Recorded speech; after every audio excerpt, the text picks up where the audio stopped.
Price theory, तो वो theory क्या है? तो देखिए गैन की स्टडीज 3 चीजों पे काम करती थी, which is circle, triangle and square. आपने बोला कि एक और थियरी थी गैन प्राइस थियरी। 27 सितंबर, this is the day when market top out. तो यहाँ पे हमने, जैसे अब मैंने आपको पहले प्राइस सिमेट्रिक में बताया, 26 टू 77 एक इम्पॉर्टेंट रेजिस्टेंस लेवल है, और वहाँ पे हमें ये 81 बार्स का साइकिल भी मीट हो रहा है। तो जहाँ प्राइस एंड टाइम का कॉन्फ्रेंस हो रहा है, आपने देखा इफेक्ट, वो एक मार्केट का एक मेजर टॉप बन गया, और वहाँ से मार्केट में डाउनफॉल हुआ। सर डब्ल्यूडी गैन के बारे में कुछ बताइए। तो ऑलमोस्ट 286 ट्रेड, उसमें से 262 ट्रेड्स करेक्ट हुए थे and only 22 trades were wrong. और यूरेनस अभी डायरेक्ट भी हुआ था 29 ऑफ जनवरी के आसपास, और वहाँ से भी आईटी स्टॉक पे थोड़ी हमें एक अच्छी चाल देखने को सर्किट पे था। 13 मार्च को निफ्टी लोअर सर्किट पे गई थी, और उसके बाद जो रिकवरी हुई थी, तो उसमें we made a very decent amount of money, जो हम बोल सकते हैं। तो sir what is blueprint of long term success?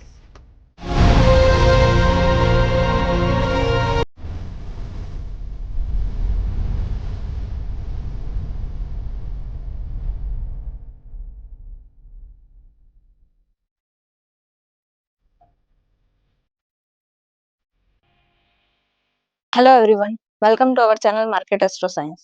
Thank you so much for your huge response to our first podcast.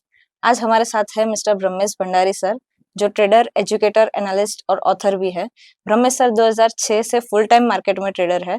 2008 से ब्रह्मेश सर अपनी वेबसाइट ब्रह्मेश टेक एनालिस्ट पर article publish करते ट्रेडर्स की मदद कर रहे हैं। ब्रह्मेश सर को 2013 में इंडी ब्लॉगर अवार्ड भी मिल चुका है। आज हम रमेश सर के साथ डब्ल्यूडी गन की प्राइस मेथड, टाइम साइकिल और साइकोलॉजी के बारे में बात करेंगे।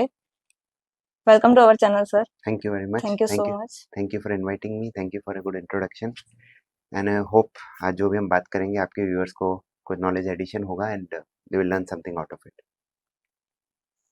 सर डब्ल्यूडी गन के बारे में कुछ बताइए। आज हम डब्ल्यूडी गन के बारे में ही पूरा पॉडकास्ट शूट करने वाले हैं। जी, सो डब्ल्यूडी गैन एक बहुत फेमस ट्रेडर है। He was born in 1978 1878 and he passed away in 1955। Almost 80 years 90 years होने वाले हैं उनकी डेथ के बाद भी, फिर भी उनकी स्टडीज आज तक फेमस हैं and they can be applied in market, और आज भी मार्केट उन स्टडीज के हिसाब से रिएक्ट करते हैं। So he was one of the legends of his time and his studies. I mean उसके इतने 90 इयर्स के पीरियड में भी इतने सारे ट्रेडर्स आए हैं, पर डब्ल्यूडी गैन का नाम एकदम यूनिक है, और उनकी स्टडीज भी बहुत मार्केट में इम्पैक्ट करती हैं, तो उसके ऊपर हम डिस्कशन करेंगे। तो उनका एक ब्रीफ इंट्रोडक्शन है कि he was born in Texas, और 1902 में उन्होंने एट द एज ऑफ 24 उन्होंने ट्रेडिंग चालू किया था and he lost heavily for next 2 years. तो फिर उसके बाद उन्होंने he was very good in mathematics, तो उन्होंने सोचा कि कि ऐसा तो काम नहीं चलेगा, लाइक अभी भी आज बहुत सारे नए लोग आते हैं and they lose money. So instead of losing hope, he worked on, he travelled around the world. तो वो इंडिया आए थे, इजिप्ट आए थे, then he went to London, then he went to New York. वहाँ पे एस्टर लाइब्रेरी थी, London में ब्रिटिश म्यूजियम था, वहाँ पे उन्होंने ओल्ड आर्काइव्स को पढ़ा, उसमें 1820 तक के चार्ट्स को उन्होंने देखा, समझा कि क्या हो रहा है। तब जाके उन्होंने अपनी जो थ्योरी लॉ ऑफ वाइब्रेशन हुआ, जो टाइम साइकिल्स पे हमारा ज़्यादा फोकस होता है, तो उनमें वहाँ से उन्होंने वो डिस्कवर किया था। एंड मोर इम्पोर्टेंटली जैसे उसके बाद फिर वो धीरे धीरे मार्केट में, वो इवन इंडिया भी आए थे, और इंडिया में भी उन्होंने एंशिएंट एस्ट्रोलॉजी के हिसाब से, क्योंकि जब उस टाइम मतलब सारा सी रूट से काम होता था, तो इंडिया में बहुत सारे traders they use to use this first trade date, कब से उस पर्टिकुलर कमोडिटी जिसमें वो काम कर रहे हैं वो ट्रेड होना चालू हुई, तो उसके हिसाब से वो अपने व्यूज निकालते थे यूजिंग एस्ट्रोलॉजी, तो उन्होंने वो भी यहाँ पे सीखा था। उसके बाद then he went off, he studied almost for 9-10 years, और उसके बाद धीरे धीरे उन्होंने इम्प्लीमेंट किया। And he the most important thing about is he was 33rd degree freemason Scottish rite order. So वो 33rd degree freemason of Scottish rite order थे, and this is ये जो पर्टिकुलर सीक्रेट सोसाइटी होती है, तो वो बहुत ही कम लोगों को मिलती है जिन्होंने पब्लिक के लिए कुछ अच्छा किया हो, जैसे हेनरी फोर्ड थे, हेनरी ट्रूमन थे, they were part of that order. तो उसी तरह से डब्ल्यू डी गैन साहब भी उसमें हुए थे, तो उसके कारण वो एक लेजेंड भी हैं, और उनकी स्टडीज़ का आज भी मार्केट में बहुत अच्छा इम्पैक्ट होता है। सर आजकल की स्टडीज सब यूट्यूब पे अवेलेबल है, पर जो हम्म डब्ल्यू डी गान ने स्टडी की, हम्म स्पेशली एस्ट्रोलॉजी की जो स्टडी की, हम्म। वो इंडिया से क्या स्टडी की उन्होंने और क्या उसमें रिसर्च में ऐड ऑन किया? देखिए क्या होता था कि जब 1900 1920 में हम बात करते थे तब if you talk openly about astrology तो उसको बहुत गलत माना जाता था and people use to be discarded from the society also. तो इस कारण वो कभी भी एस्ट्रोलॉजी को खुल के नहीं बोल पाए, इसलिए जो he went to that secret society वहां पे ये सब चीजें ओपनली डिस्कस कर सकते थे। पर you know in public you can not speak, so इसलिए डब्ल्यू डी गैन की एक और चीज थी जो उन्होंने ऑलमोस्ट 8 किताबें लिखी थी। उनमें किसी भी चीज को उन्होंने ब्लैक एंड व्हाइट नहीं कहा, तो अगर वो एस्ट्रोलॉजी को यूज करे उसको मैथमेटिक्स से उन्होंने रिलेशन करके बताया so that public is able to accept that particular thing. तो इंडिया से भी उन्होंने जैसे Vedic astrology, India and western astrology की जो ऑलमोस्ट 5000 ईयर्स ओल्ड हमारी एंशियंट सिविलाइजेशन है, इजिप्ट की हुई, ग्रीस की हुई, तो वहां से बहुत कुछ अच्छी चीजें सीखने को मिली उनसे और उन्होंने वो चीज को भी इम्प्लीमेंट किया अपनी स्टडीज में। एंड यू आई मीन उसमें जैसे एक उनका एक बहुत ही अच्छा इंटरव्यू पब्लिश हुआ था टिकर मैगजीन में इन 1909, 2 दिसंबर 2000, 2 दिसंबर 1909 में वो इंटरव्यू पब्लिश हुआ था। तो उसमें मिस्टर वाइकॉफ ने उनका इंटरव्यू लिया था। तो उन्होंने एक जने को उनके साथ बिठाया था, तो ही टुक ऑलमोस्ट 286 ट्रेड, उसमें से 262 ट्रेड्स करेक्ट हुए थे and only 22 trades were wrong. So 92% accuracy थी and he converted almost $450 to almost 12,500 in those 25 days. उसके बाद से उनका बहुत अच्छा नाम हुआ था। उसके अलावा उनका एक बहुत ही बड़ा प्रेडिक्शन था इन सितंबर, उन्होंने बोला था कि wheat will trade at 1.20 cents. जब वो एक्सपायरी होती थी वीट का ऑप्शन था, तो लास्ट आवर तक on 30 September it was trading at 1.05। तो उन्होंने ओपनली बोला था अगर ये 1.20 पे नहीं जाता है, dollar 1.20 at that point of time, तो मेरी स्टडीज में कुछ गलत है। मतलब everything is there in nature, it should repeat by itself, पर मेरी स्टडीज में कोई प्रॉब्लम होगा। And before the market close it exactly hit $1.20। तो इतना उनको अपनी स्टडीज पे कॉन्फिडेंस था। उन्होंने बहुत अच्छे अच्छे प्रेडिक्शंस किए थे, जैसे 1929 का जो यूएस मार्केट में डिप्रेशन आया था 1929 में, उसके बाद 1944 में पर्ल हार्बर की उनकी एक बुक है टनल थ्रू द ईयर, उसमें बहुत अच्छा उन्होंने डिस्क्राइब किया उसको। तो इस कारण उनकी स्टडीज का मतलब इवन इन मार्केट्स और मार्केट के बाहर भी बहुत अच्छा इम्पैक्ट रहता था। सर डब्ल्यू डी गान ने दो चीज है, एक प्राइस मेथड है और एक टाइम साइकिल है, इन दोनों में सबसे ज्यादा रिसर्च की है और वो हम्म अभी भी बहुत फेमस है। हम्म। तो प्राइस मेथड के बारे में कुछ बताइए। देखिए प्राइस में उनकी कुछ लिमिटेड स्टडीज नहीं थी। डब्ल्यू डी गैन की एक और स्पेशलिटी थी कि वो सिर्फ एक इंस्ट्रूमेंट में सिर्फ स्टॉक्स में ट्रेडिंग नहीं करते थे। जब 1900 से 1930 तक स्टॉक्स में इतना ज्यादा लिक्विडिटी नहीं रहती थी उस टाइम, और उस टाइम इंट्राडे भी नहीं होता था। पर कमोडिटीज में भी व्हीट हुआ, कॉपर हुआ, क्रूड हुआ। उनका एक फेमस कोट है कि वो कॉटन कॉटन में वो बहुत अच्छे ट्रेड्स लेते थे। तो कॉटन का हार्वेस्टिंग कैसे हुआ वो देखने के वो हेलीकॉप्टर से न्यूयॉर्क से जो कॉटन फार्म्स थे वहां तक जाते थे। So he was so much involved in it. तो इसके हिसाब से उन्होंने अपनी अपनी डिफरेंट स्टडीज बना के रखी है। जैसे प्राइस में उनकी एक स्टडी नहीं है, तो उनकी जैसे ऑक्टेव थ्योरी है, उनका स्क्वायर ऑफ 9 है, स्क्वायर ऑफ 144 है, फिर उनकी प्राइस सिमेट्री है, फिर गैन एंगल्स है, तो बहुत सारी स्टडीज करते थे। He didn't limited himself to one particular topic और one particular study. He used to do lot of things because वो बोलते थे nature is supreme and so many things are happening in the nature, like sun is rising in the east, setting in the west, ये century से चले जा रहा है। तो वो अगर सेम चीज हो रहा है, जैसे आप एक पेंडुलम को भी स्विंग करेंगे, so what will happen, it will slow and study, it will come at a state and again it will swing. तो सेम थिंग वहां पे भी होती थी। तो वो बोलते थे कि ये सब पीरियोडिसिटी है और उसको ही उन्होंने क्रैक किया था। और and he made a big Fortune. Almost आज की डेट में he had a Fortune of almost 500 million. Sir आपने बोला कि ऑक्टिव प्राइस थियरी, हम्म। तो वो थियरी क्या है? हाँ, तो देखिए गैन की स्टडीज 3 चीज़ों पे काम करती थी, which is circle, triangle and square. तो मैं एक अभी आपको एक लैपटॉप पे मतलब एक प्रेजेंटेशन में दिखाते हैं। जैसे ये एक सर्कल है, तो इस सर्कल को अगर हम 8 पार्ट्स में डिवाइड कर दें, तो जैसे आप ऑक्टोपस का नाम सुना होगा, तो ऑक्टोपस हैज़ 8 लेग्स, तो इसी तरह से हम एक सर्कल को 8 पार्ट्स में डिवाइड कर सकते हैं।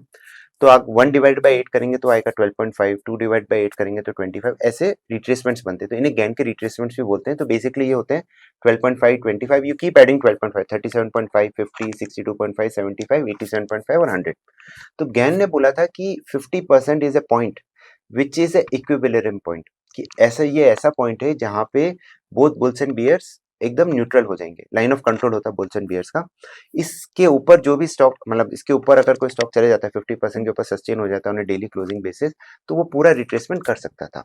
But there is a probability, there is no certainty, Gann is not, जैसे अभी बहुत सारे लोग बोलते हैं कि गेन कभी गलत नहीं होते थे, उन्होंने भी जैसे उनके जो ट्रेड्स हुए उनमें भी उन्होंने 22 लॉसेस किए, तो एक्यूरेसी रेट आपकी अच्छी होती है if you apply it completely, but it's not like that it's a holy grail की कभी गलत ही नहीं होगा।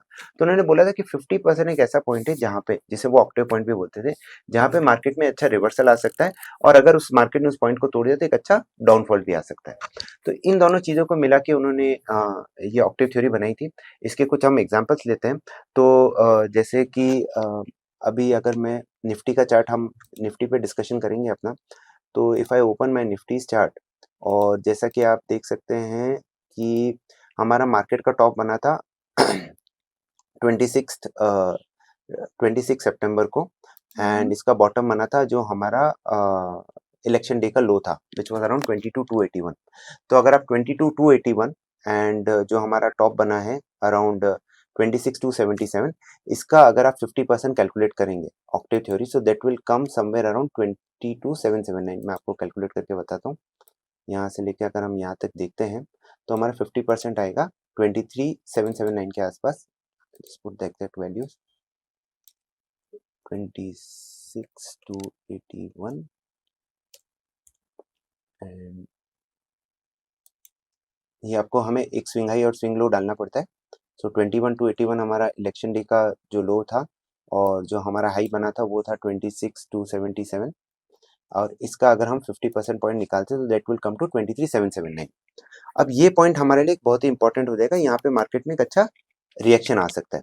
तो अगर आपको ध्यान होगा कि अराउंड नवंबर में जब अडानी का हाइडेनबर्ग का एलिगेशन आया था कि उन्होंने कुछ किया है, तो अगर मैं उस दिन के चार्ट पे जाऊंगा 19 नवंबर को, तो वहां पे हमें देखने को मिलेगा कि मार्केट में एक बहुत ही अच्छा डाउन मूव आया था। तो लेकिन वो हम इसके थ्रू पहले से ही प्रेडिक्ट कर सकते थे। तो उस चार्ट की तरफ हम जाते हैं। हम्म, हाँ, तो यहाँ पे अगर हम आएंगे,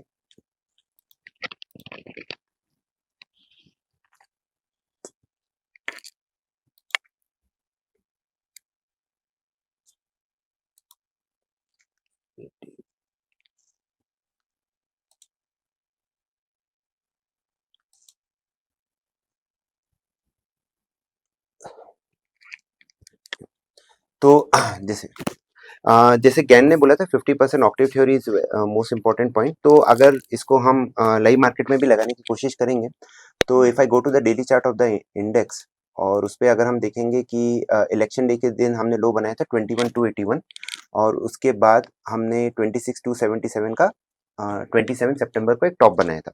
तो उसका अगर हम 50% पॉइंट निकालते हैं, that will come exactly at 23,779।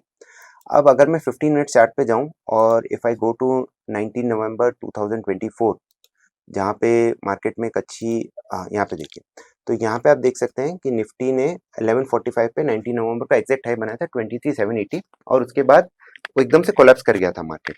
और उसके बाद अगले दिन हमें न्यूज आई थी कि अडानी का हाइडेनबर्ग ने अडानी पे कुछ यूएस कोर्ट में किया है। तो इस तरह से हमें ये बड़े मूव्स पहले से कैप्चर कर सकते हैं। उसी तरह से अगर आप नेक्स्ट दिन देखेंगे, on Monday we had the Maharashtra election result, और उसके देखिए आप 22 नवंबर को 145 पे मार्केट उस लेवल के ऊपर क्लोज हो गया, और नेक्स्ट दिन you had a big gap up.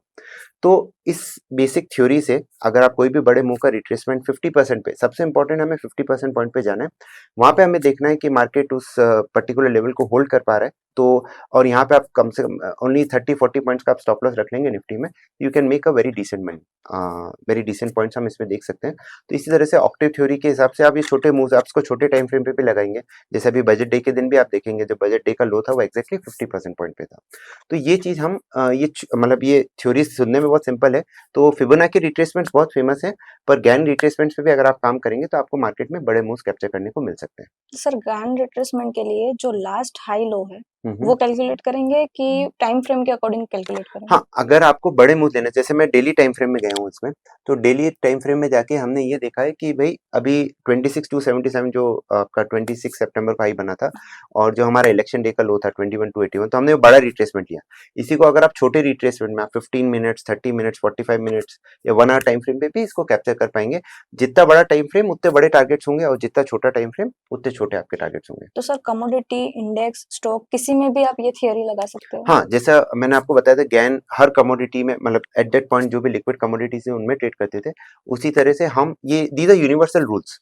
तो ऐसा नहीं है कि आप आज इंडिया में है तो you will see sun rising in the east and setting in the west. आप यूएस में होंगे तो भी सेम फिनोमेनन होगा। So it works, but only important condition here is कि market should be very liquid. मतलब ऐसा नहीं कि कोई स्मॉल कैप में होगा जिसमें लिक्विडिटी बहुत कम है, उसको हमें अवॉइड करना है। तो we should go with liquid instruments and we should go with volume. अगर इन दोनों चीजें हैं तो these theories will work perfectly. तो कौन से हाईज लो जो रिसेंटली मेजर हाई लो पड़े हैं वो? यस, तो आपको रिसेंट के मेजर हाई एंड लो, और जैसे अभी आपको बड़ी रेंज, आपको पहले ये डिसाइड करना आप किस टाइप की ट्रेडिंग करना चाहते हैं। आपको लॉन्ग टर्म ट्रेडिंग करनी है तो आप वीकली चार्ट में जाके बड़े स्विंग्स ले सकते हैं, और अगर आपको शॉर्ट टर्म ट्रेडिंग करनी है तो फिर आप 1 आवर चार्ट में या इवन डेली में भी जो स्विंग हाई स्विंग लो बनते हैं, इसमें ट्रेडिंग व्यू में एक इंडिकेटर होता है जिगजैग, आप उसको अप्लाई कर देंगे तो ऑटोमेटिक आपको swing high swing low decide कर देता है। सर आपने बोला कि एक और थियरी थी गान प्राइस सिमेट्री मेथड, हम्म। वो क्या होती है? गैन प्राइस सिमेट्री से क्या मतलब होता है कि हम कोई भी एक बड़ा स्विंग लेते हैं, उसका हम रेंज कैलकुलेट करते हैं, और उसी रेंज को अगर हम आगे ऐड कर देंगे तो आपको एक बड़ा मूव, आपको मार्केट में एक अच्छा रिवर्सल पॉइंट मिल जाएगा। तो ये Gann symmetry price symmetry method हम मार्केट में एक अच्छा टर्निंग पॉइंट ढूंढने के लिए यूज करते हैं। जैसे मैं आपको एग्जांपल से बताता हूँ, तो वापस अगर हम अभी निफ्टी में हमारा टॉप बना था 26 सितंबर को अराउंड 26,277 का। इसको हम कैसे निकाल सकते थे, उसके लिए ये सिमेट्री मेथड्स में मैंने 2 मेथड्स निकाले हैं। तो अगर आप देखेंगे कि निफ्टी ने एक बॉटम बनाया था 51,183 का अराउंड 20 जून, और तभी आपका बुल मार्केट हुआ था और 18,888 तक ये गया था। तो ये रेंज आप देखेंगे 3705 पॉइंट्स थी। आप 18,888 में 3705 एक बार ऐड कीजिए और 2 बार ऐड कीजिए तो आपको एक नंबर आता है 26,298, और निफ्टी का एग्जैक्ट हाई कितना बना 26,277। तो ये ऑलमोस्ट नियर बाई था। तो हमें पता था कि इस रेंज के आसपास आपको एक टर्निंग पॉइंट मिल जाता है। ये एक स्टडी हुई। एक और स्टडी की तरफ अगर हम चलेंगे, तो अगर 15,183 से जो मार्केट ने टॉप बनाया था 18,888 का,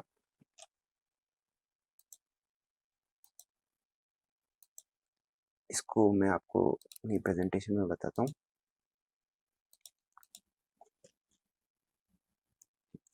ये देखिए, अगर जो हमारा कोविड का बॉटम बना था 7511 का, उसके बाद मार्केट ने हाई बनाया था इधर 18,888 का, उसकी टोटल रेंज थी 11,093। अब उसी को अगर मैं 1583 में ऐड कर देता तो मेरे पास एग्जैक्ट वैल्यू आती है 26,276। तो सिमेट्री में हमें क्या करना है, एक मेजर हाई पकड़ना है, एक मेजर लो पकड़ना है।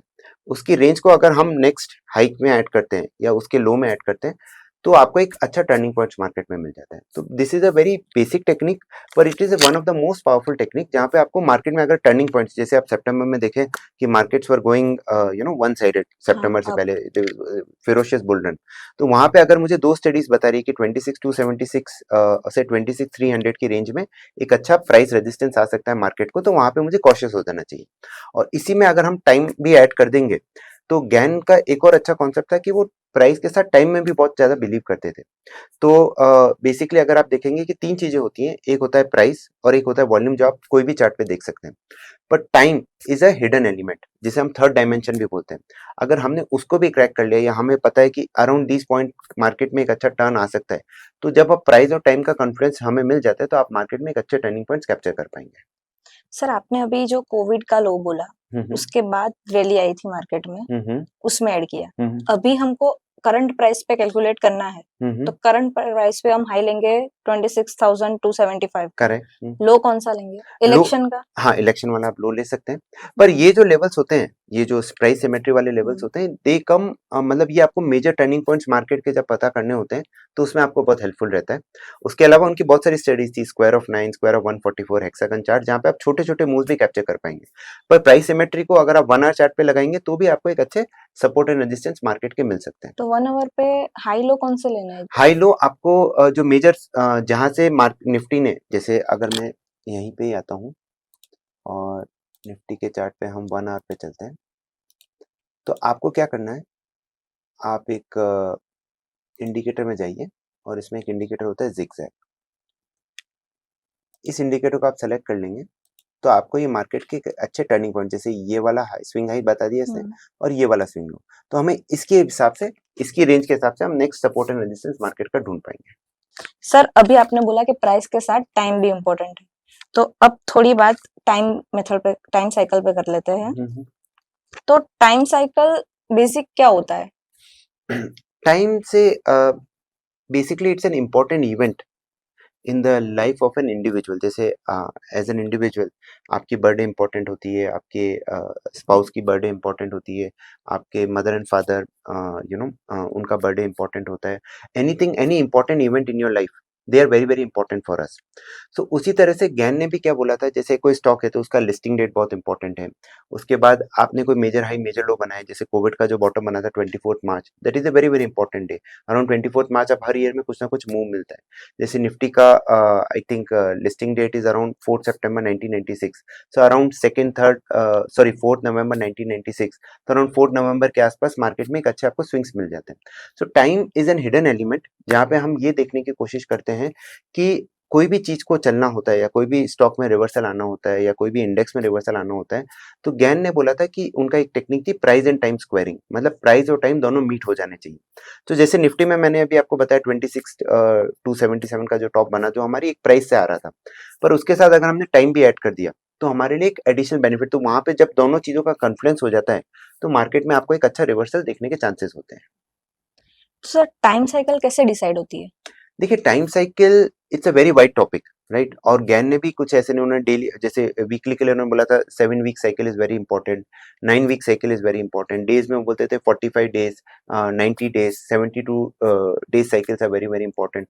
फिर वो 10,639 जो एक मास्टर साइकिल होती थी, वो भी बहुत इंपॉर्टेंट होते हैं। सो ही, जैसा कि उनकी सबसे बड़ी स्पेशलिटी थी कि he never used to stop in one particular thing, तो वो हर टाइम देखते थे कि अगर मल्टीपल साइकिल्स का कॉन्फ्लुएंस मुझे किसी भी टाइम मिल जाए, तो वो उनके लिए बेस्ट हो जाता था। मतलब that was the best rate, जहाँ पे हमारा अच्छा रिस्क टू रिवॉर्ड है कि हम छोटे से स्टॉप लॉस से काम करके एक बड़ा मूव कैप्चर कर सकते थे।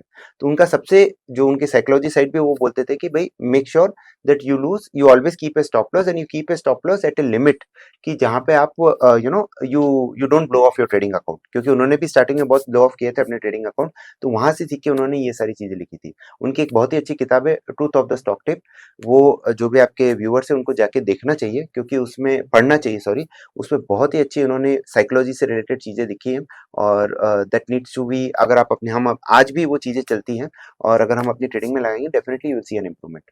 सर टाइम साइकिल उन्होंने कैसे गिने थे डेज, ये कि 108 डेज, देखिए 70 उनका डेज? जैसे 108 की आपने बात की, तो 108 is a very spiritual number. अगर आप जो बीट्स होती है हमारी, जो हम माला। मेडिटेशन करते हैं, माला करते हैं, तो उसमें भी आप देखेंगे 108 बीट्स ही होते हैं। और आप बहुत सारी जगह आप जाएंगे तो बहुत भगवान भी होते हैं, तो 108 के मल्टीपल्स में ही हो जाते हैं। तो उन्होंने स्पिरिचुअलिटी जो नेचर में है, उसी चीज को वो मार्केट में इम्प्लीमेंट करने की कोशिश करते थे। तो आप कोई भी मेजर हाई मेजर लो से 108 अगर कैलकुलेट करेंगे, आपको अच्छे स्विंग्स मार्केट में देखने को मिलते हैं। अभी के हाई से अगर हम देखने जाए तो हम्म। 108 डेज के बाद भी कोई साइकिल आ रही है? हाँ, तो उसके ऊपर हम चलते हैं। तो इसके लिए अब हम डेली चार्ट्स पे वापस आ जाएंगे, अ, और इस पे हम, आप इसको कैसे कैलकुलेट कर सकते हैं, इसको आप ट्रेडिंग डेज और कैलेंडर डेज दोनों में कैलकुलेट कर सकते हैं। तो जैसे यहाँ पे देखिए 4 जून को मार्केट ने एक बॉटम बनाया था, वहां से हम इधर आएंगे, डेट रेंज पे चलते हैं, और इससे हम 108 डेज कैलकुलेट करने की कोशिश करते हैं। आप 108 डेज एंड 108 बार्स दोनों में लगा सकते हैं। तो 103, 106, ये देखिए 108, यहाँ पे आ रहा है आपको अराउंड 20 सितंबर, और 20 सितंबर के बाद देखिए मार्केट में एक अच्छी रैली भी है। उसी तरह से अगर मैं 108 बार्स देखने की कोशिश करूंगा तो वो आपको आएगा लगभग इधर, यहाँ पे देखिए एग्जैक्ट टॉप बना था मार्केट का 8 नवंबर को, और वहां से आपको एक छोटा डाउन ट्रेंड भी आएगा। तो साइकिल्स आपकी कई बार एक important long term trend change लाती है और एक शॉर्ट टर्म ट्रेंड चेंज भी लाती है। इसी तरह से आप 108 डेज में आप आगे भी इसका प्रोजेक्शन कर सकते हैं। जैसे यहाँ पे एक टॉप बनाया मार्केट ने, यहाँ से अगर हम 108 बार्स कैलकुलेट करेंगे, so that will come exactly at 4 मार्च 2025। तो ये एक डेट आप जरूर देखिएगा, यहाँ पे आपको मार्केट में एक अच्छा टर्निंग पॉइंट देखने को मिलना चाहिए। सर निफ्टी और बैंक निफ्टी के लिए कौन सी साइकिल ज्यादा इफेक्टिव होती है? निफ्टी के लिए गैन की स्क्वायर ऑफ 9 की साइकिल बहुत ही अच्छी चलती है, और बैंक निफ्टी में 55 डेज की साइकिल बहुत अच्छी चलती है। स्क्वायर ऑफ 9 क्या होता था? स्क्वायर ऑफ 9 इज बेसिकली आप एक स्क्वायर है, उसको मैं आपको यहाँ पे दिखाता हूँ। ये देखिए, ये गैन की स्क्वायर ऑफ 9 की साइकिल होती है। तो देयर इज अ स्क्वायर 1 2 3 4 5 6 7 8 9, और उसके बाद उसको हम एक it goes in A spiral move. तो जैसे 9 इज अगेन ज्ञान ने बोला था 9 एक बहुत ही इंपॉर्टेंट नंबर है। जैसे एक ह्यूमन को अगर बॉर्न होना है तो takes a gestation period of 9 months. इसी तरह से आप 9 इंटू 9 होता है 81 days. 81 is a very very important number. और जैसा कि अगर मैं आपको यहाँ पे निफ्टी के चार्ट पे दिखाऊं, फ्रॉम दिस लो अगर मैं वहां से 81 बार्स कैलकुलेट करूं फ्रॉम द इलेक्शन डे लो, तो वो एग्जैक्टली आपको आएगा, यहाँ पे देखिए 79। यहाँ से अगर हम कैलकुलेट करें फ्रॉम दिस इलेक्शन डे लो, 81 बार आपका एग्जैक्टली आ रहा है यहाँ पे 27 सितंबर पर। This is the day when market topped out. तो यहाँ पे हमने जैसे मैंने आपको पहले प्राइस सिमेट्री में बताया 26 टू 77 एक इंपॉर्टेंट रेजिस्टेंस लेवल है, और वहाँ पे हमें ये 81 बार्स का साइकिल भी मीट हो रहा है। तो जहाँ प्राइस एंड टाइम का कॉन्फ्लुएंस हो रहा है, आपने देखा इफेक्ट, वो एक मार्केट का एक मेजर टॉप बन गया, और वहां से मार्केट में एक अच्छी डाउनफॉल भी आ रही है। तो हमें ऐसे और ऐसा नहीं है कि every time this will happen, और हमें अगर ट्रेड लेना होता है तो हम 27 के स्टॉप लॉस लो हाई के स्टॉप लॉस से हम ट्रेड ले लेते हैं, और लो का जैसे ही लो जैसे ही करते हैं फिर हम you can write the trade. तो इस तरह से इन साइकिल्स का कॉन्फ्लुएंस को हम देखते हैं। तो बैंक निफ्टी में अगर आप देखेंगे 55 बार्स का साइकिल और 55 डेज का साइकिल बहुत ही अच्छा चलता है। तो मतलब कोई भी लो से 55 बार्स गिन कोई लो। भी मेजर लो से, इट्स नॉट मतलब लाइक मेजर लो, हाँ हाँ ईयर का लो हो, हाँ हाँ जैसे उसे लास्ट ईयर का लो। हाँ नहीं, लास्ट ईयर नहीं, मेजर स्विंग, जैसे अभी हाँ। इलेक्शन डे का जो हमारा था एक मेजर स्विंग था। हम्म। अब आप अगर आपको अब कैलकुलेट करनी है तो you can calculate it from the high. 27 सितंबर के हाई से। तो जो गैन क्या बोलते थे कि जो भी मेजर टॉप मेजर बॉटम बनते हैं वहां पे बहुत सारी एनर्जीज है, वो बुल्स एंड बियर्स का। तो वो एक वहां से अगर आप नेक्स्ट प्रोजेक्शन निकालेंगे तो आपको एक अच्छे स्विंग्स देखने को मिलेंगे मार्केट में, जहाँ पे आपको अच्छा टर्निंग पॉइंट मिल जाए। तो सर टाइम साइकिल में कौन से ऐसे स्पेसिफाइड डे होते हैं जहाँ पे क्रिटिकल टर्निंग पॉइंट्स आते हैं? देखिए उसमें से जो 7 डेज की साइकिल है that is very very important, जो एक आपको छोटे टर्निंग पॉइंट्स मार्केट में देती है। उसके अलावा 4 आवर्स की अगर आप इवन आवरली चार्ट पे जाएंगे तो 4 आवर्स की साइकिल में आपको एक अच्छे टर्निंग पॉइंट्स मार्केट में देखने को मिल सकते हैं। उसके अलावा जैसा मैंने बताया आपको ऐसे प्रोजेक्शंस निकालने पड़ते हैं। प्लस एक गैन की एक थ्योरी होती थी जिसे हम बोलते हैं गैन नेचुरल साइकिल। उसमें वो बेसिकली क्या करते थे, जैसे हमारे 4 सीजन चेंज डेट्स होती हैं, बेसिकली हमारी जो सीजन चेंज डेट्स होती हैं विच इज बेसिकली 21 मार्च जो हमारा वर्नल इक्विनॉक्स होता है। उसके बाद हमारा जून आता है समर सोलेस्टाइस। उसके बाद आता है सितंबर 22-23 जिसमें ऑटनम इक्विनॉक्स आता है, और फिर हमारा विंटर सोलेस्टाइस आता है। These are 4 days in a year, यहाँ पे आपको सीजन चेंज होते हैं। मतलब I am talking about forget about markets, आप अर्थ में मतलब हमारे अर्थ पे सीजन चेंज होंगे, राइट। तो जैसे होली उस टाइम होती है, फिर सितंबर में जैसा हमारा ऑटनम इक्विनॉक्स होता है। हाँ।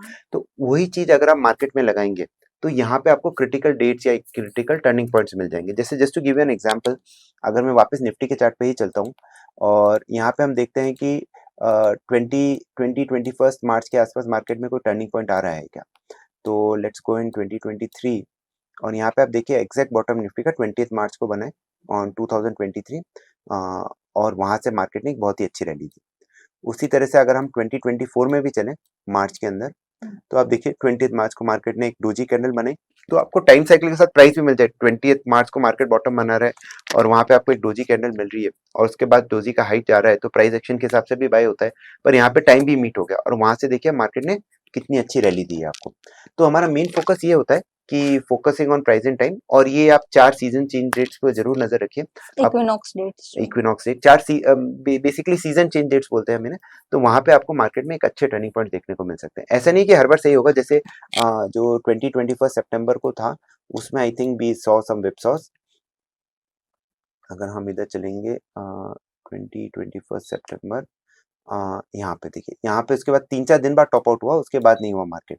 और जैसे इस बार दिसंबर में 20 दिसंबर को जो आपकी बहुत बड़ी फॉल आई थी, उसके बाद मार्केट एकदम साइडवेज हो गया, फिर एक रैली दिया। तो यहाँ पे आपको एक आइडिया तो पड़ ही जाता है कि यहाँ पे मार्केट का टर्निंग पॉइंट होता है। फिर आपको अगर price support and resistance level based on Gann symmetry, Gann octave के हिसाब से मिल जाते हैं, तो आपको एक अच्छा टर्निंग पॉइंट मार्केट में मिल जाता है।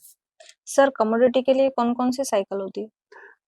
कमोडिटीज में देखिए, साइकिल्स जो हमारी नॉर्मल साइकिल्स है 55 डेज, 108 डेज, 45 डेज, 81 डेज की जो आपको साइकिल बताई, वो कमोडिटीज में भी चलती है। सी गैन ऐसा नहीं है कि वो कोई स्टॉक पे अलग साइकिल चलेगी, इंडेक्स पे अलग साइकिल चलेगी। Generally the cycles are similar. उसकी थोड़ी कॉम्प्लेक्स कैलकुलेशन होती है जिसमें आपको हर इंस्ट्रूमेंट की एक अलग मिलती है, पर on an average for the viewers who are listening for the first time, the same cycles you will see turning points in the market for other like commodities and हाँ। all that. सर निफ्टी में जो square of 9 है आपने बताया, हम्म उसमें जो price आप देखते हो हम्म।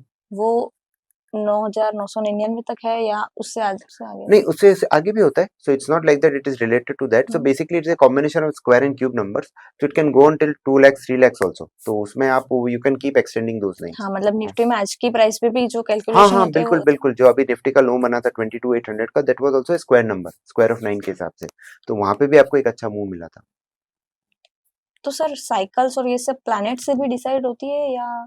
हाँ जी, तो जैसा कि मैंने बताया था कि gain he used a combination of ancient science, ancient mathematics with astrology. Astrology में हमारे 9 planets होते हैं, तो जैसे मैंने बोला 9 is square of 9 उन्होंने क्यों रखा, बिकॉज देयर आर 9 planets जो हमारे होते हैं, 9 planets। उसी तरह से 9 planets, जैसे हम इधर आते हैं, sun Venus, sun Mercury Venus Earth Mars Jupiter Saturn Neptune Pluto, ये हमारे 9 प्लैनेट्स होते हैं। एंड जैसे मरकरी एंड वीनस सन के पास होते हैं, तो बेसिकली इनर प्लैनेट भी बोला जाता है, तो ये शॉर्ट टर्म मूवमेंट्स लाते हैं मार्केट में। और जुपिटर सैटर्न यूरेनस ये हमारे लॉन्ग टर्म मूवमेंट्स भी लाते हैं। तो जैसा ईच प्लैनेट की अपनी कैरेक्टरिस्टिक्स है, उसके हिसाब से हम डिसाइड कर सकते हैं। जैसे उसी तरह से these kind of things can be applied in markets also. Sir financial astrology में ओनली प्लैनेट्स होते हैं या नक्षत्र कुछ और भी देखते हैं? हाँ, तो आप फाइनेंशियल एस्ट्रोलॉजी में आप प्लैनेट्स प्लस उनके ज़ोडिएक साइंस का बिल्कुल देख सकते हैं। और देयर आर 2 काइंड्स ऑफ मतलब दो फील्ड्स हैं। एक है हमारी वैदिक एस्ट्रोलॉजी और एक है वेस्टर्न एस्ट्रोलॉजी। तो वेस्टर्न एस्ट्रोलॉजी में they basically focus on planets and zodiac science only. तो सर आपने बोला कि हर प्लैनेट का अलग इम्पैक्ट होता है, तो जैसे सन का इम्पैक्ट कैसे होता है मार्केट में? सन देखिए, sun is king of all the planets, तो आपको कैरेक्टरिस्टिक्स ऐसे ढूंढनी पड़ती है। तो किंग अगर कोई भी कंट्री में किंग, अगर हमारा एक डेमोक्रेटिक कंट्री है तो हमारे king is the government, right. तो sun generally impacts the PSU, और sun will impact the gold also. तो कोई भी anything which is related to PSU they will have, जैसे आपका जो भी एसबीआई हुआ, आरईसी हुआ, पीएफसी हुआ, all the stocks get impacted by sun. फिर Mercury? Mercury it's basically on the telecommunication side. So telecommunication में आपका भारतीय हो गया, anything which is related to brokerages, तो उनमें इनका इम्पैक्ट ज्यादा रहता है। तो वो person to person, company to company अलग होता है कि मर्क्यूरी का हो गया तो सारे सेक्टर को इफेक्ट करेगा? नहीं, देखिए, जैसे हर planet will get impacted by a particular, every sector will get impacted by a particular planet, right. तो अब जैसे अगर मैं बैंकिंग की बात करूँ तो बैंकिंग में ज्यादा इम्पैक्ट आएगा आपका जुपिटर का। अगर आप आयरन एंड स्टील की बात करें तो उसमें, कंस्ट्रक्शन की बात करें तो उसमें ज्यादा इम्पैक्ट आएगा सैटर्न का। उसके बाद आप एनर्जी की बात करें, पावर की बात करें तो मार्स का आएगा। तो every planet has a particular characteristic, उस कैरेक्टरिस्टिक से आपको एक सेक्टर हम डिफाइन कर सकते हैं। जैसे मैंने बताया, सन को पीएसयू पे, mercury is telecommunication, moon is on oil and gas, then Mars is on energy, Jupiter is on banking, and then Saturn is on iron and steel, जहाँ पे बहुत ज्यादा हार्ड वर्क इन्वॉल्व होता है। जुपिटर इज, अगर Jupiter एक किसी भी कंट्री में, ऐसा भी माना जाता है कुंडली में किसी में अच्छा होगा तो उसमें बहुत एक्सपेंशन होता है, because Jupiter is the planet of expansion, Saturn is the planet of depression, right. तो इसके हिसाब से हमें उसके प्लैनेट की कैरेक्टरिस्टिक से आप सेक्टर डिफाइन करते हैं, उस सेक्टर के हिसाब से फिर आप स्टॉक्स को डिफाइन करते हैं। सर आपने बोला बैंकिंग के लिए जुपिटर है, हम्म, तो पीएसयू के लिए सन है, तो हम्म। पीएसयू बैंकिंग के लिए कौन सा देखेंगे? सन एंड जुपिटर दोनों इम्पैक्ट दोनों करते हैं, इम्पैक्ट हाँ करते हैं। बिल्कुल। तो कोई भी stock can get impacted bye multiple planets, not like that only one planet can impact it. तो सर वो जो कुंडली उसके लिए जानना जरूरी है या प्लैनेट के नहीं, वो कैरेक्टरिस्टिक्स देखिए से भी पता? कुंडली इज ए डिफरेंट थिंग। कुंडली में तो आपको सबसे इंपॉर्टेंट चीज इसमें कुंडली में, इन financial astrology the biggest problem is, आपको कोई भी कुंडली बनाने के लिए सबसे पहले आपको बर्थ डेट और बर्थ टाइम चाहिए, राइट। अब अगर अब मैं सिर्फ एसबीआई की बात करूं तो उसकी लिस्टिंग डेट एक होगी, पर उसका हाँ। इनकॉर्पोरेशन एक होगा, उसके बाद इसका इतना मर्जर हुआ, तो उसमें बहुत ज्यादा कंफ्यूजन हो जाता है। फिर कुंडली में आने के बाद, मतलब as per my personal experience, कि उसके बाद फिर आपको बराबर अगर आपको डेट एंड टाइम नहीं मिला तो आपकी कुंडली गलत बनती है उस पर्टिकुलर स्टॉक की, और आपके रिजल्ट्स भी अच्छे अच्छे नहीं आते। तो इसके बजाय हम उस पर्टिकुलर सन के जो पर्टिकुलर इवेंट्स होते हैं, एस्ट्रो इवेंट, जैसे सन का इंग्रेस हुआ या सोलर एक्लिप्सेस हुए, सूर्य ग्रहण हुआ, तो वहां पे उस पर्टिकुलर सेक्टर और उन पर्टिकुलर स्टॉक्स में बहुत ही अच्छा मूवमेंट देखने को मिलता है। इंग्रेस क्या होता है सर? इंग्रेस का मतलब होता है कि कोई भी प्लेनेट अगर साइन चेंज कर, तो जैसे 26 को जब मार्केट का 81 डेज भी आई थी मरकरी की, और आप उस दिन देखेंगे कि मरकरी ने भी साइन चेंज किया था। वो सब आप अगर आप you can just go there, यहाँ पे आप लिख सकते हैं मून ट्रैक्स। मून ट्रैक्स में जाएंगे, यहाँ पे एक इंग्रेस डेट आ जाती है। तो आप इधर आके देख सकते हैं, जैसे अगर मैं मरकरी की बात करूं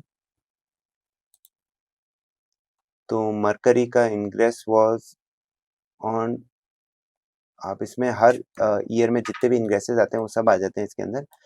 तो अगर हम 2024 की बात करें तो मरकरी का इंग्रेस वाज, ये देखिए सितंबर 26 को मरकरी लिब्रा के अंदर मूव की थी।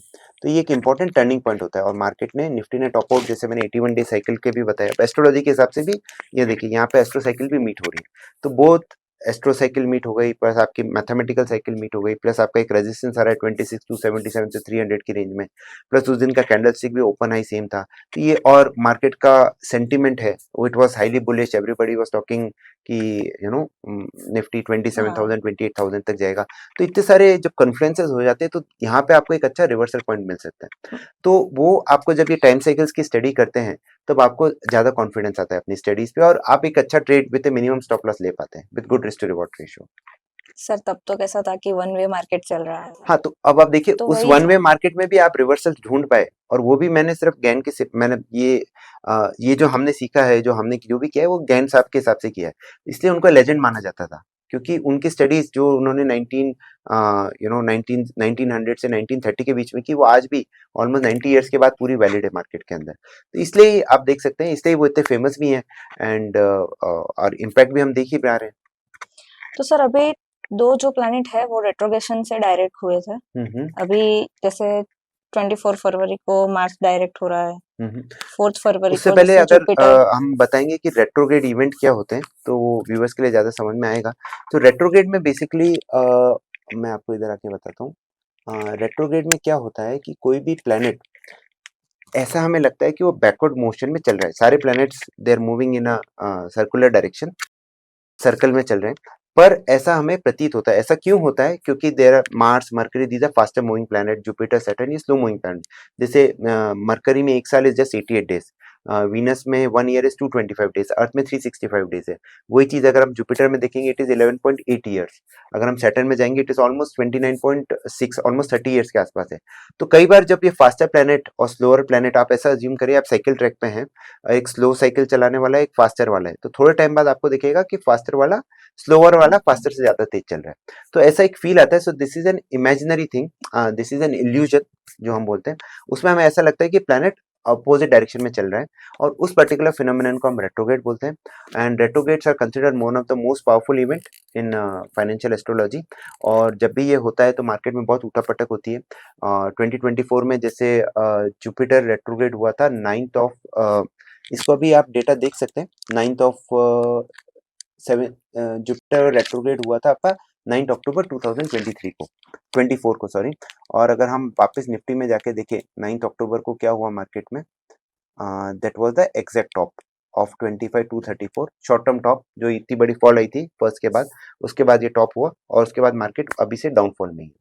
अब जुपिटर डायरेक्ट भी आपका हुआ है 4 फरवरी को, और वहां पे आप देखेंगे 4 फरवरी को निफ्टी ऑलमोस्ट 400 पॉइंट चली थी, बैंक निफ्टी 800-900 पॉइंट चला था। तो ये छोटी छोटी चीजें, और ये भी व्यूवर्स अगर देखना चाहें तो आपको कुछ भी नहीं करना है, आप अगर गूगल पे जाएंगे और वहाँ पे लिख देंगे रेट्रोगेट डेट्स 2024 ऑल प्लैनेट्स, तो आपके पास ये एस्ट्रोसेज में आ जाते हैं ये सारी डेट्स, और इन डेट्स के आसपास आप मार्केट में बहुत ही अच्छे टर्निंग पॉइंट देख सकते हैं। इवन 2025 के भी आप देख सकते हैं। जैसे मार्च का रेट्रोगेट चालू हुआ था 6 दिसंबर को, उसके बाद आप मार्च जनरली इम्पैक्ट पावर सेक्टर, वहां से आप पावर स्टॉक्स में, निफ्टी में, सब में डाउनफॉल था, और अब ये 24 फरवरी को वापस डायरेक्ट होगा, डायरेक्ट हुआ। तो वहां पे आप देख सकते हैं कि वापस रिवर्सल आने के चांसेस होंगे। तो आप इसमें एस्ट्रोलॉजी और ये गैन की स्टडीज को आप अपनी इन्वेस्टमेंट थीसिस में भी इंक्लूड कर सकते हैं। तो अभी 24 फरवरी को जैसे आपने बोला डायरेक्ट हो रहा है, तो मार्केट में पावर सेक्टर में सब में रिवर्सल देखने के रिवर्सल आने के चांसेस। चांसेस पूरे होने चाहिए। इसका एक और तरीका है देखने का कि अगर, क्योंकि अभी रिवर्सल होगा, बाई चांस रिवर्सल नहीं हुआ तो आप क्या करेंगे, तो इसलिए हम जनरली बोलते हैं कि आप उस दिन कोई ट्रेड मत कीजिए, उस दिन का आप हाई एंड लो नोट कर लीजिए। जैसे just to give you an example, जैसे Jupiter got direct on 9th October, तो आपने उस दिन का हाई देख लिया 25,234 और लो है 24,947। सो बड़ी बड़ी ये 250 पॉइंट की रेंज है मार्केट की। तो अगर जब ये लो टूटता है तो आपको मिनिमम 250 पॉइंट्स का मूव मिल जाता है, और हाई टूटता है तो आपको वापस 250 पॉइंट्स का मूव अपसाइड की तरफ मिल जाता है। आप इसको ऐड कर सकते हैं, 250 प्लस 250 500 हो जाएगा 750, तो ऐसे आप रेंजेस में निकाल सकते हैं अपनी पोजीशन को ट्रेल करने के लिए। उसी तरह से मार्च में भी उस दिन जो भी आप पावर सेक्टर को या निफ्टी को ट्रैक कर रहे हैं, तो वहां पे आप उस दिन का रेंज नोट कर लीजिए, और उसके हिसाब से आपको अच्छे रेट, अगर हाई होगा तो आप लॉन्ग साइड जाइए with lowest stop loss, low break हो रहा है तो शॉर्ट साइड जाइए विथ हाईएस्ट स्टॉप लॉस, और रेंज आपका टारगेट बन जाता है। तो सर नेपच्यून, प्लूटो, यूरेनियस ये सब भी काउंट होते हैं इसमें कि? हाँ, ये काउंट होते हैं, पर जैसे Pluto is one of the coldest planet, उसका 160 ईयर्स का टर्न रहता है, तो वहां पे इम्पैक्ट बहुत कम होता है। तो जनरली इम्पैक्ट हमने देखा है कि जुपिटर, सैटर्न, यूरेनस का आईटी पे और टेक्नोलॉजी स्टॉक्स पे बहुत ज्यादा इम्पैक्ट होता है, और यूरेनस अभी डायरेक्ट भी हुआ था 29 जनवरी के आसपास, और वहां से भी आईटी स्टॉक पे थोड़ी हमें एक अच्छी चाल देखने को मिली थी। वीनस सर किसके लिए देखते हैं? Venus is about luxury. तो लग्जरी में anything which gives you the feeling, जैसे टाटा की, Tata is having joint venture with the UK company Jaguar के साथ, तो उसके साथ उनको, तो टाटा का वीनस पे बहुत अच्छा, अभी वीनस का इंग्रेस भी हुआ था रिसेंटली, अगर मैं आपको वो डेट दिखाऊं,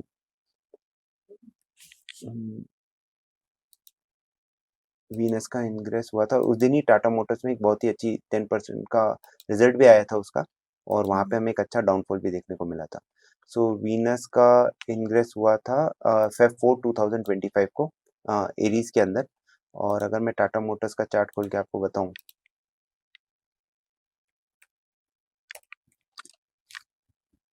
तो अभी हम टाटा मोटर्स को देखते हैं, और जो हमारी डेट थी 4 फरवरी को, ये देखिए 3 फरवरी को बॉटम आउट हुआ, और 4 फरवरी से इसमें एक थोड़ी सी अप मूव आया था। तो अब ये जब तक ये 3 फरवरी का लो ब्रेक नहीं होता है, तब तक मार्केट में अच्छा, पर्टिकुलर स्टॉक में एक अच्छा अप ट्रेंड रह सकता है। तो सर एक से ज्यादा इवेंट आ रही है या एस्ट्रोलॉजी इवेंट आ रही है, साइकिल आ रही है, गान के कुछ लेवल्स आ रहे हैं, तो सब मिक्स होता है, तो ट्रेडिंग कैसे, मतलब इजी नहीं, होता है या कॉम्प्लिकेट हो जाता देखिए कोई भी चीज आप नहीं करेंगे, तो जो कोई भी चीज अगर आप नहीं करते हैं, और जो मैं बहुत कुछ बोल रहा हूँ, तो जब तक आपको इस पे आप इसको प्रैक्टिस नहीं करेंगे, जैसे ज्ञान साहब ने भी बोला था कि ही स्टडीड ऑलमोस्ट पूरे दिन पूरे नाइट वो लाइब्रेरी में बैठे रहते थे, जो मैंने बताया ब्रिटिश म्यूजियम में, वहाँ पे डिफरेंट डिफरेंट चार्ट्स को देखते थे। जब आप इतनी स्टडी करेंगे तब जाके आपको कन्विक्शन बिल्ड होता है। और ज्ञान में एक सिंपल सी चीज याद रखिएगा कि जब हम कन्फ्लुएंस देखते हैं साइकिल्स का, when two cycles meet together, तब जाके आप देख पाते हैं कि मार्केट में एक अच्छा मूवमेंट आ जाता है, तो आपका कन्विक्शन बहुत ज्यादा बढ़ जाता है। जैसे मैंने निफ्टी का एग्जांपल लिया, वहां पे 81 डेज की साइकिल आ रही थी, आपका प्राइस लेवल्स आ रहा था, मरकरी का इंग्रेस हो रहा था, और सॉरी हाँ, मरकरी का इंग्रेस हो रहा था, तो ये तीन मल्टीपल कन्फ्लुएंस ऑफ साइकिल्स हुआ, तो आपको एक अच्छा मूव मिला। तो कई बार, और ऐसा नहीं कि ये होली ग्रेल है, हम कई बार मानते हैं कि एस्ट्रोलॉजी ये तो कभी गलत हो ही नहीं सकती, और उसी के इसमें हम बोलते हैं 65 to 70% time if you are right, you can make a very decent money in the market. मतलब हाँ, कुछ 100% तो होता नहीं, नहीं, मार्केट 100% प्रोबेबिलिटी होता पे नहीं है, पर चलता वो है। माइंडसेट डेवलप करना बहुत हाँ, मुश्किल होता है, क्योंकि जब भी एस्ट्रोलॉजी और इनका नाम आ जाए तो पीपल सोचते हैं कि ये तो होके ही रहेगा। आप भी अगर अपनी कुंडली किसी एस्ट्रोलॉजर को दिखाए तो वो बोल देगा ये हो जाएगा, मन में एक बायस बैठ जाता है, ये तो हो गया ही मेरे साथ। पर अगेन, ये नो वन इज 100% राइट, और trading is a game of probability, it is not हाँ। ए सर्टेनिटी गेम। तो इसलिए आपको ये सब चीजें ध्यान में रखनी पड़ती है। सर, आप साइकोलॉजी के लिए बहुत जाने जाते हो, मतलब ब्लॉग्स लिखते हो, आपके हम्म, ब्लॉग्स बहुत अच्छे होते हैं साइकोलॉजी के रिलेटेड, उसी के हम्म, रिलेटेड आपको अवार्ड भी मिल चुका है। हम्म। तो डब्ल्यूडी गन की ट्रेडिंग साइकोलॉजी क्या थी? देखिए, ट्रेडिंग साइकोलॉजी, सबसे पहली चीज है कि तीन चीजें सबसे ज्यादा इंपॉर्टेंट होती है। कोई भी आप ट्रेड लेंगे तो आपको सबसे पहले पता होना चाहिए आपका एंट्री क्या है, आपका एग्जिट क्या है, आपका स्टॉप लॉस क्या है। ये बेसिक तो आपको पता ही होना चाहिए। अब सबसे बड़ी प्रॉब्लम क्या आती है, if you see from the day we were born, जब से हम इस धरती पे आए हैं, और उसके बाद जैसे जैसे बड़े हुए हैं, एक ही चीज आपको सिखाई जाती है कि you have to be the best, right. मतलब मोस्ट ऑफ द जगह ये माहौल रहता है कि आपको एक अच्छा करना है, आपको कभी हारना नहीं है। अगर आप हारते हैं तो जैसे अगर इंडिया की टीम क्रिकेट में हार जाती है वर्ल्ड कप, तो सब उनको खराब बोलते हैं, जीत जाती है सब हवा में उठा लेते हैं, राइट। तो अब ये चीज आपके माइंड में इनग्रेन की जाती है बचपन से ही, तो यू कैन नॉट लूज। तो इसे हम बोलते हैं denied impulses, right, psychology terms में। तो उसके कारण क्या होता है कि जब आप स्टॉक मार्केट में आते हैं, तब आपको एक पास क्या होता है, आपको ऐसा तो नहीं हर ट्रेड में प्रॉफिट होगा, और आप कोई भी बंदा लॉस करने के लिए ट्रेड करेगा नहीं। पर that is any with any business this also happens कि आपको लॉसेस होंगे। पर सबसे ज्यादा प्रॉब्लम सबके साथ क्या होती है कि जब प्रॉफिट होता है वो छोटे से प्रॉफिट में काट देते हैं, और लॉसेस होता है they will try to extend it in the hope that the market will come in their favour. तो सबसे इंपॉर्टेंट चीज साइकोलॉजी की अगर मार्केट में आपको सीखनी है कि you need to know the art of losing.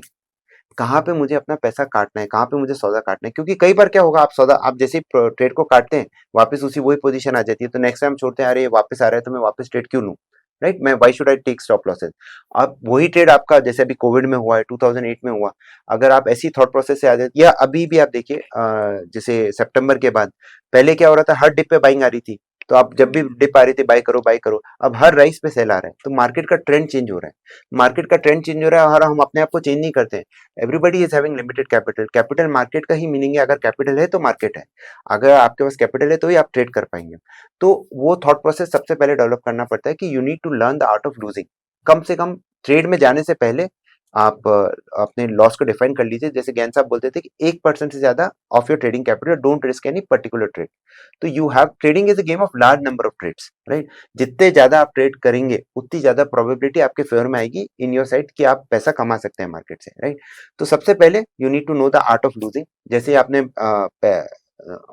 नुकसान करना सीख लिया, तो that is the first step towards success in trading. उसके बाद फिर आपको नेक्स्ट चीज पे आना है कि आपको एक पर्टिकुलर प्रोसेस पे काम करना है। हम मोस्ट ऑफ द पीपल आज के जमाने में क्या हो गया है कि everybody is focus on the outcome. आप कोई वीडियो बनाते हैं, इस पे व्यूज अच्छे नहीं आए तो ये वीडियो बकवास है। अगर ये वीडियो हो सकता है उसमें कंटेंट बहुत अच्छा हो, जैसे एलन मस्क ने भी बोला था कि बहुत सारे अच्छे अच्छे वीडियोस हैं on Harvard university and all that, जहाँ पे कोई व्यूज ही नहीं है, पर कोई कोई वीडियोस पे आप म्यूजिक वीडियोस पे आपको लाखों करोड़ों व्यूज आ जाते हैं।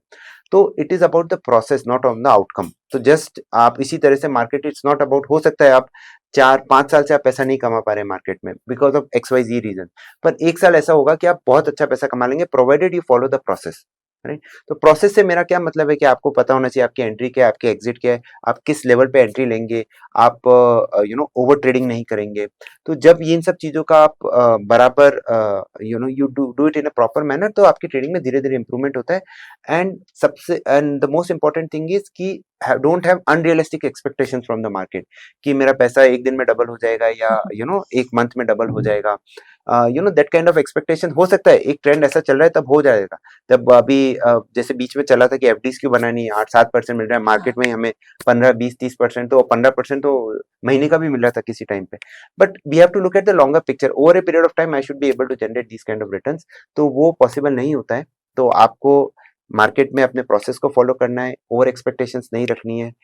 Know the habit of losing, जैसे जैसे आप जैसे ही लॉस हुआ काट दीजिए, नेक्स्ट पोजीशन पे जाइए। Trading is game of large number of trades. हमें उस टाइम लॉस काटने में बहुत प्रॉब्लम होती है, but over a period of time, जब आप 10 दिन बाद, तो आपको वो ट्रेड भी याद नहीं रहेगा, राइट। एंड सबसे इंपॉर्टेंट चीज जो मैं आज देखता हूँ आजकल लोग नहीं करते हैं, जर्नलिंग ऑफ ट्रेड। अपने ट्रेड्स को लिखिए। जब आप ट्रेड ले रहे थे आपके मन में क्या चल रहा था, जब आपने ट्रेड को एग्जीक्यूट किया तब क्या चल रहा था, जब अगर ट्रेड में प्रॉफिट हुआ, आपका टारगेट नहीं है फिर भी आप निकल गए, तो आपने क्यों किया ऐसा, आपका टारगेट है फिर भी आप नहीं निकले थिंकिंग कि और ऊपर जाएगा। तो ये थॉट प्रोसेस को आपको एक you need to give it इसको आप लिखेंगे तो उससे क्या होगा, आपको अपना माइंडसेट पता चलेगा eight that point of time. Because trading में क्या होता है कि बहुत फास्ट डिसीजन लेने पड़ते हैं, you have to take fast actions. तो उस फास्ट एक्शंस लेने के लिए at the heat of the moment, इसे हम बोलते हैं मसल मेमोरी अपनी डेवलप करनी पड़ती है। जब आप लिखते हैं तो धीरे धीरे आपकी मसल मेमोरी डेवलप होगी, और मसल मेमोरी डेवलप होगी तो you will start acting in a particular direction, कि अब जब मुझे लॉस हुआ मुझे लॉस लेना है, जब मेरा टारगेट आए मुझे टारगेट काटना है। तो ये प्रोसेस जब आपका डेवलप होगा तो धीरे धीरे आपकी ट्रेडिंग में बहुत इंप्रूवमेंट होगा। सर अभी किसी भी पॉइंट पे आपको इतने साल का एक्सपीरियंस है, हम्म, तो आप 2008 में भी मार्केट में थे जब हम्म, क्राइसिस आया था हम्म, इकोनॉमी में, हम्म, 2014 में जब गवर्नमेंट चेंज हुई थी, सडन मूवमेंट आ गया था मार्केट में, हम्म, और 2020 कोरोना पैंडेमिक, जिनके हम्म, लिए कोई तैयार नहीं था, अचानक हम्म, ही मार्केट में सर्किट लग गई, और उस हम्म। टाइम पे अपने मार्केट को कैसे टैकल किया? देखिए, इसमें दो तरीके होते हैं। As an investor everybody will be in pain, क्योंकि किसी को गिरते हुए प्राइजेस पसंद नहीं है, but that is part of the market cycles. And as a trader it really doesn't matter to you कि मार्केट ऊपर जा रहा है मार्केट नीचे जा रहा है, राइट। ट्रेडिंग में एक और चीज आपको ध्यान में रखनी है कि मेरी पर्सनैलिटी क्या है। जैसे some people are always bullish, some people are always bearish, और there are very few people who can very quickly change their position. तो आपको ट्रेडिंग में you need to get that art कि मैं कितनी जल्दी अपनी पोजीशन को चेंज कर सकता हूँ। इसलिए ही अगर सिस्टम होगा, तो ट्रेडिंग में सिस्टम है कि आप बोल रहे हैं कि सर्किट, लोअर सर्किट तो मार्केट में 13 मार्च को लगा था, उससे पहले ही ये सेलिंग आने लगी थी, और 20 जनवरी 2020 को मार्केट टॉप आउट हुई थी, और उसके बाद आई थिंक फरवरी फर्स्ट वीक में 200 डे मूविंग एवरेज के नीचे आ गई थी। तो गोल्डन रूल ऑफ इन्वेस्टिंग भी यही कहता है कि 200 डे के नीचे अगर मार्केट आ जाती है तो better to exit your positions. आप नहीं निकले फिर भी आप होल्ड कर रहे हैं, तो फिर देन यू हैव टू, अगर फ्रॉम इन्वेस्टर्स पर्सपेक्टिव आपको ये देखना है कि जिस कंपनी में मैंने इन्वेस्ट किया, जिस बिजनेस में मैंने इन्वेस्ट किया है, क्या उस बिजनेस में कुछ प्रॉब्लम है। जैसे just to give an example, तब BHEL के बहुत मेमेस चलते थे कि भेलपुरी मुझे 10 रुपए में 15 रुपए में मिल हाँ। जाती, BHEL भी वही मिल रहा है। तो that was the rock bottom prices of BHEL। उसके बाद वो आज 200-300 पे ट्रेड कर रहे हैं, राइट। तो उस टाइम आपको ये अपनी सैनिटी डेवलप करनी पड़ती है, और ये सब कब होता है, जब आप लिवरेज नहीं होते मार्केट के अंदर, right. You are not highly leverage in the market. आपके पास जो पैसा है, आपके पास 100 रुपए, आपने 100 रुपए डाले, इन्वेस्टमेंट भी किया। नाउ ट्रेडिंग के लिए ट्रेडिंग में ये रूल नहीं है कि सिर्फ आपको बाई ही करना है। अगर सेलिंग का मौका आ रहा है तो आपको सेलिंग भी करना है, और वो माइंडसेट के लिए आपको, जैसे ये साइकिल्स है, जैसे ये अभी सितंबर में भी टॉप लगा, तो आप तो ये सोचेंगे हर डिप पे बाई करेंगे, पर अगर मार्केट आपको साइन ही नहीं दे रहा तो आप क्यों करेंगे। तो वो आपको माइंडसेट डेवलप करने के लिए आपको प्रोसेस के ऊपर फोकस करना है, आपके सिस्टम के ऊपर फोकस करना है। तब जाके आपको वो क्लैरिटी आएगी कि हाँ, अभी मंदी का मार्केट है तो मंदी के सौदे ज्यादा लेने हैं। अगर तेजी का ले रहे हैं तो with A strict stop loss. और इन्वेस्टमेंट्स के लिए तो you, I mean everybody love these kind of prices, क्योंकि वहां पे आपको बहुत ही अच्छे रेट्स पे, क्योंकि आज हाँ, कोई भी स्टॉक देखे वो उस लेवल से एटलीस्ट करेक्ट हो 3x गया 4x था। तो है ही। तो for investors this is an golden opportunity, और उस टाइम आपको, you have to save your money for the rainy day. तो सर ऐसा जब बात करते हैं ना, तब ऐसा बहुत इजी लगता है बिल्कुल ट्रेडिंग बात है, में हाँ। कि लॉस काट लेना, ये कर लेना, वो कर लेना, बट एक्चुअल जब आप ट्रेडिंग कर रहे हो तब अपने इमोशन को कैसे कंट्रोल करें? फियर और इमोशंस, ग्रीड, ये हम्म। बहुत आ जाता है, मतलब जब स्क्रीन पे बैठे होते हैं ना, तब ये बहुत ही होता है कि फियर और ग्रीड आ ही जाते हैं। नहीं, वो तो आना ही पड़ेगा। सी देखिए, ट्रेडिंग एक ऐसा प्रोफेशन है जहाँ पे अ, आप कितना पैसा कमा सकते हैं उसकी कोई लिमिट ही नहीं है, करेक्ट। वो लिमिट क्यों नहीं है, बिकॉज अगर आप 9 to 5 की जॉब करते हैं तो यू नो कि you have to work from 9 to 5, and you have to work on this particular, जो भी आपको काम मिला है, आपको प्रोजेक्ट मिला है, और उसके हिसाब से आपको काम करना है। पर when it comes to trading, यहाँ पे तो आप सुबह में हो सकता है कोई आपने ऑप्शन लिया वो 10 रुपए का, वो शाम को 100 रुपए में मिल जाए, और 100 रुपए लिया वो 10 रुपए भी मिल जाए।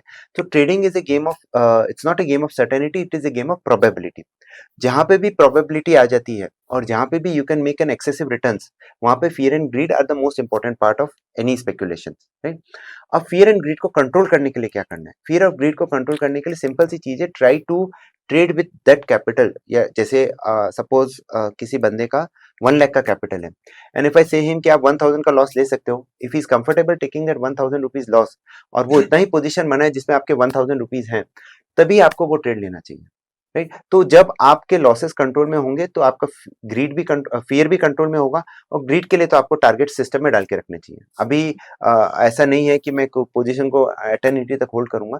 तो जब आपका एक फिक्स्ड माइंडसेट होता है कि मेरे को यहाँ पे एंट्री लेनी है, यहाँ पे एग्जिट, यहाँ पे स्टॉप लॉस, तो आपके लिए ट्रेडिंग करना, ये इमोशंस को कंट्रोल करना थोड़ा आसान होगा। ये can these emotions can not go off just like that. इसको कंट्रोल करने के लिए आपको अपने पोजीशन साइज और अपने रिस्क मैनेजमेंट पे सबसे ज्यादा फोकस करना है। तो sir, how to control trading addiction? क्योंकि आजकल जो है ना, जो 20 इयर्स के बाद के जो मार्केट में आ रहे हैं, जिन्होंने कोरोना के बाद का मार्केट देखा है, मैंने भी कोरोना के बाद का मार्केट देखा है, तो हम लोगों का ना आदत है कि रोज एवरीडे ट्रेड करना है, हीरो जीरो खेलना है, जो अभी उसकी वजह से सेबी ने भी वीकली एक्सपायरी बैन कर दी। तो ट्रेडिंग एक एडिक्शन की तरह होता जा रहा है, तो इसको कैसे कंट्रोल करें कि रोज ट्रेड लेना ही है ऐसा? देखिए, एडिक्शन कोई भी चीज का कब होता है, जब हम उसका यू नो वी जैसे हम उसका मतलब हम यूज करते ही रहते हैं। जैसे लेट्स टेक अबाउट, जैसे अभी बहुत सारे सिगरेट के पैकेट पे लिखा हुआ था don't smoke and all that, फिर भी लोग सिगरेट पीते हैं, राइट? तो वो क्यों हो जाता है? वो आपकी एक आदत बन जाती है। आदत क्यों बन जाती है? क्योंकि आपको उसके अलावा और कोई चीज दिखती ही नहीं है, राइट? तो इसलिए ट्रेडिंग, एक अच्छे ट्रेडर को first thing is he need to work a lot on his physical health. कोई भी फिजिकल गेम खेले ताकि you can get rid of that particular thing, मतलब इस एडिक्शन से थोड़ा दूर हो सके। सेकंड चीज है कि develop your interest in something else. Trading हम क्यों कर रहे हैं? Trading is a source to make money, right? पर it is not a source कि मैं इसका अपना पूरा टाइम इस पे दे दूं। मेरा पैसा बन गया, मैं उस पैसे का क्या करूंगा? अब बोलेंगे मैं वापस इन्वेस्ट कर दूंगा। फिर what is there in the life to enjoy, right? तो आपको अपने लाइफ में दूसरे पैशंस को डेवलप करना पड़ता है। ट्रेडिंग मेरे लिए ट्रेडिंग इसलिए है कि it gives me money, you are passionate about it, but there are other passions in your life which you need to fulfill, and for that you need money, right? तो आपको एक अपने different तरह तरह के, जैसे I like playing tennis, right? तो मैं उसके ऊपर बहुत फोकस करता हूँ। और जैसे किसी को आर्ट्स का शौक है, तो you try to do it. और trading is not a 9 to 5 kind of profession. आपने इधर ट्रेड लिया, आपका प्रॉफिट हो गया, आपका गोल पूरा कंप्लीट हो गया, तो आप फिर आप you can just close the screen and work on other things. तो यहाँ पे आपको आपको इमेंस नंबर ऑफ टाइम मिल जाता है कि आप वहां पे जाके अपने टाइम का पूरा यूटिलाइजेशन कर सकते हैं with the money you are making. इसके लिए सबसे इंपॉर्टेंट है कि you need to have a particular goals in the market. अपने गोल्स बना के रखिए, daily goals, weekly goals, monthly goals, कि भाई ये हो जाएगा, I just stop my trading. तो उसको आप, और इन सबको जनरल करना है। मैंने कहा जब आप जनरल करेंगे, एकदम बॉडी गेट्स द सिग्नल, हाँ मुझे इस पर्टिकुलर वे में एक्ट करना है, तो फिर धीरे धीरे आप में ये एडिक्शन भी धीरे धीरे दूर होता है। तो sir, what is blueprint of long term success? Long term success trading के अंदर सबसे पहले है कि अपने रिस्क मैनेजमेंट पे पूरा काम करना है। डोंट रिस्क मोर देन 1 से 3% of your capital in any particular trade. The most important goal for you as a trader is to protect your capital. आपको अपनी कैपिटल को प्रोटेक्ट करना है। It's not about making money, you have to just protect your capital. अगर आपका capital protected है, you will keep getting opportunities in the market, और आप ट्रेड ले पाएंगे। सेकंड चीज है कि जनरल कीजिए अपने ट्रेड्स को, ताकि आपको अपना माइंडसेट पता चले कि मैंने जब बड़ा लॉस लिया तो मेरा माइंडसेट क्या था। तो I don't have to do those things. जब मैंने, और अपने अच्छे ट्रेड्स को भी जनरल कीजिए, तो उससे क्या, मैंने ये किया था, या मैंने उस ट्रेड लेने से पहले उस रात मैंने बहुत अच्छी नींद आई थी, I had a good good food, जिसके कारण मैं पूरा कंसंट्रेशन हो गया था, आई वाज फुली हाइड्रेटेड। तो ये सारी चीजें जब आप लिखेंगे, अपनी फिजियोलॉजी पे भी काम करेंगे, तो उससे आपको एक आइडिया पड़ जाएगा कि क्या मुझे करना चाहिए, क्या मुझे नहीं करना चाहिए।